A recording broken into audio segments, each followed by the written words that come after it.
What up, this is Dylan from Local Injection Music Reviews, and today I'm reviewing the album The Uncanny Valley by Brisbane hardcore band Deadlights. This is the band's sophomore record. It was released on the 21st of May 2021 through Grayscale Records, 4 years after their debut album Mesmer in 2017. The album has 11 tracks with 3 singles, and it's somewhat of a concept album. They address a range of topics including modern society, religion, existential dread, and even love. The album has themes of fear and hopelessness, but it does reiterate that we can get out of this if we wake up. The lyrics also have quite an extensive vocabulary, which is quite refreshing for aggressive music. Deadlights are a 4-piece with one guitarist, Tynan, who also sings and recorded the album, so he's a pretty talented dude. The incorporation of synthesizers and programmed elements also shows evidence of the band's development since their first record.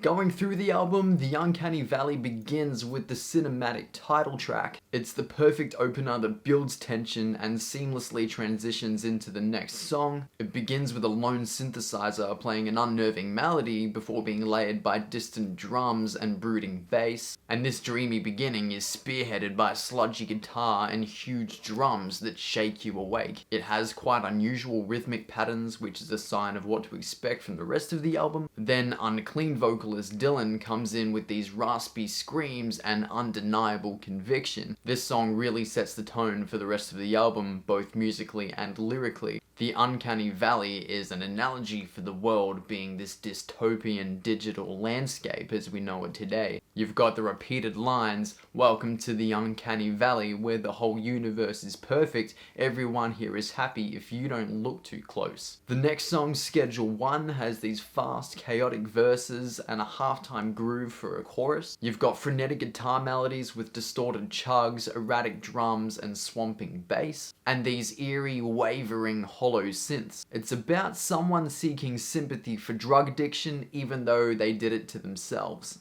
This is put pretty plainly in the opening lines, "Silent witness to your own demise, another excuse, another disguise." The next song, The King of Nowhere, was one of the singles. It has a blend of guttural lows with soaring highs and manipulated vocal sampling. There's a lot of dynamic to this track, with gloomy picked melodies and heavy passages with delayed drops. And this kind of encapsulates the band's balance of eerie calm and unpredictable chaos. It has a huge chorus with an unusual time signature, and the introspective lyrics question unhealthy thought processes and avoiding blame in ignorance. He talks about his castle in the air, and the music video for the song actually draws inspiration from the film Blade Runner. You've got lines like, "Why do I make these choices? It remains unclear. I follow familiar voices and then disappear."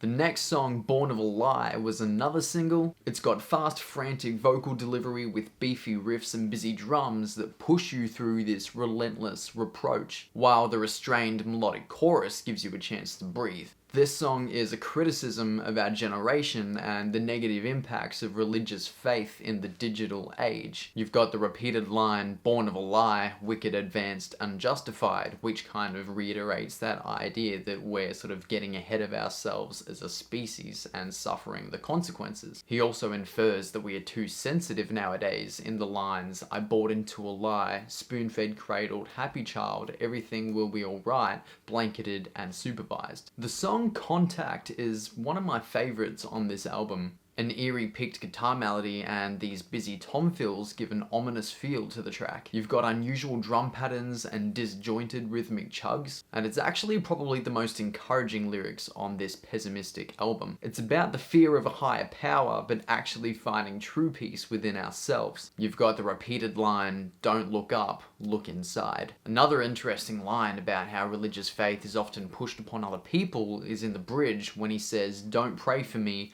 do what you have to for you, but don't sell it to me." I just think that's a really cool line, and it sort of reiterates how religion is something that should be a personal journey, and it's all really based on perspective at the end of the day. The next song, Electrodrome, begins with a low gurgling synth and spacious latent drums. The meter of the vocals matches the bass line in an odd time signature which gives quite a progressive feel to the song. You've got layered singing and screaming in the verses with a brutal third verse and bridge, and it's about the insignificance of human life and technology outlasting us. You've got lines like, "When we surpass our pinnacle, don't forget to program in an applause." And the final line of the song, "I can see the future and I choose to ignore it," is the perfect segue into the next track. The next track, "I See the Future," is an interlude. A robotic voice describes the world as a lightless valley contaminating the globe with diseases. Sinister synths, it's a bit of a tongue twister, and drums build tension in the background. And this interlude comes halfway through the album's track listing, which really gives it a chance to mellow out while still keeping the listener unsettled.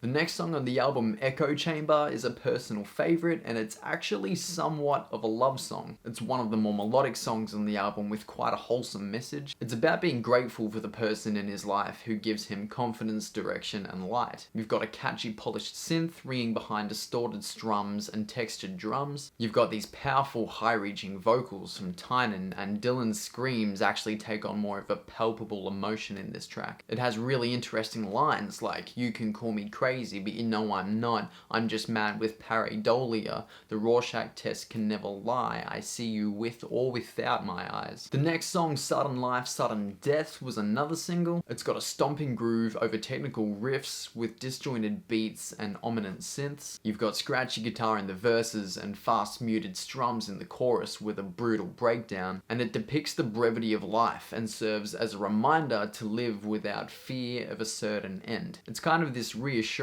to his younger self that things will work out. And I particularly like the line, "Hold on to your dreams, time takes everything," because it's kind of this play on the phrase, everything takes time, and a reminder to be ambitious while you're young. The next song, Pythia, has these haunting synths with muddy bass and abrasive screams with eerie falsettos. What's interesting about this song is it sounds like it could end at the 3.5 minute mark, but it actually takes the time to mellow out before launching into this heavy outro that rides out the song. And guitarist and singer Tynan demonstrates an extraordinary vocal range behind Dylan's screams in the outro. Pythia was an ancient Greek priestess who served as an oracle and told prophecies. The song is about existential dread and wanting to know how you end so you can be prepared for it and ensure that you have made an impact. You've got lines like, "Do I decide the outcome? Can I change what I become?" The album closer, Frozen Over, is another track with an unusual time signature. It's got melancholic falsettos and delicate picked guitar in the first verse with bold singing and scratched rhythmic guitar in the second verse. This song is the only one on the album bereft of Dylan's screams and instead has a guitar solo and is layered with clean vocals. It's about being deceived by someone close and uses ice as a metaphor for the lies that they are drowning in, freezing and burying them. Put pretty plainly in the lines, "Your lies could fill an ocean and I'll watch you drown in them." The best song on the album for me is Echo Chamber. It's a standout track as it's the most different, it has a personal meaning, and I just love the language and the poetic devices in this song. It's also just really catchy. This is the song that I wake up with stuck in my head. The best lyric for me would be, "Welcome to the Uncanny Valley where the whole universe is perfect.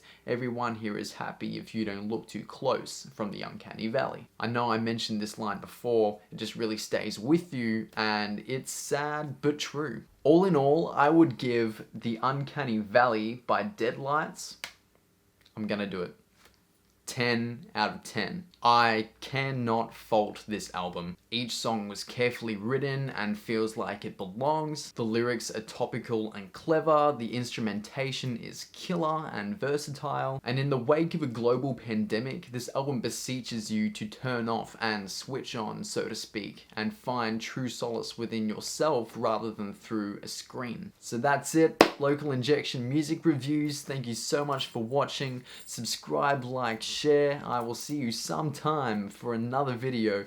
Listen to local music. Peace.